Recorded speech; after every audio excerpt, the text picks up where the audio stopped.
So I would like to challenge myself and my brothers and sisters as the young people of Africa that we need to take our responsibilities, because if you look at the freedom fighters of this continent, or our founding fathers, at their ages of 20s and 30s, they achieved to attain political independence. They struggled, they fight. Some of them, they have been put in prisons and suffering, but they have conviction, they have commitment. But the current generation, maybe we are so relaxing. We, the young people of Africa, why? We have the power to fight each other. We have the power to go to the street to demonstrate against election, to support the politicians, but we don't have the power to convince readers to give us opportunities, to give us chance to show our abilities. We don't have the power to demonstrate that we, the young people, we can read, we can do things that is good and right. What's the problem? That's why when I sit down, I think more about we, the current generation.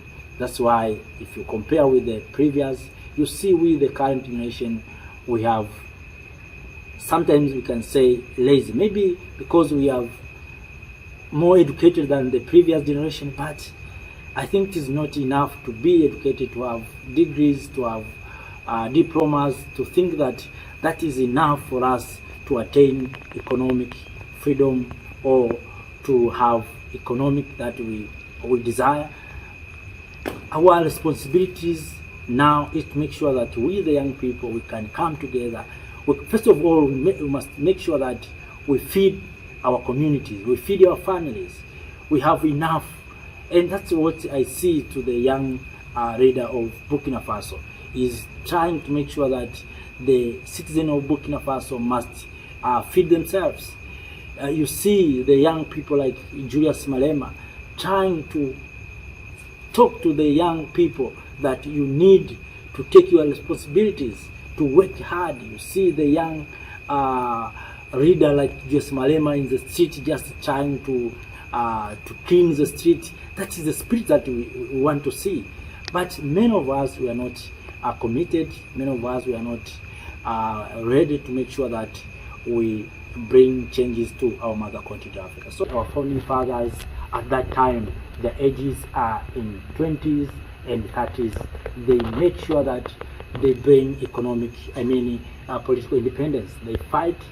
They make sure that they are so committed. At that time, there was no mobile like this, smartphones, this social media, but they have conviction and they have commitment to make sure that they came together, they address their challenges, they fight against colonialism, and they make sure that Africa attained the political independence. But if you look, we, the current generation, always we are told we are the nation of tomorrow. Today is not ours. We have to be involved. To be involved by whom? You know, the young people of Africa, we have been used by the politicians for many issues. If it comes to campaign, you see the young people, they give us t-shirts and sometimes caps.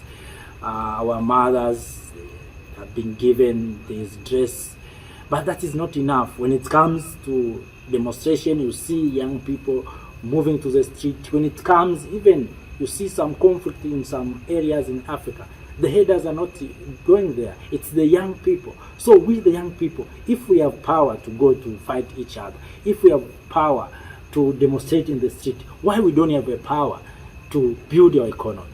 That's the challenge that we must ask ourselves.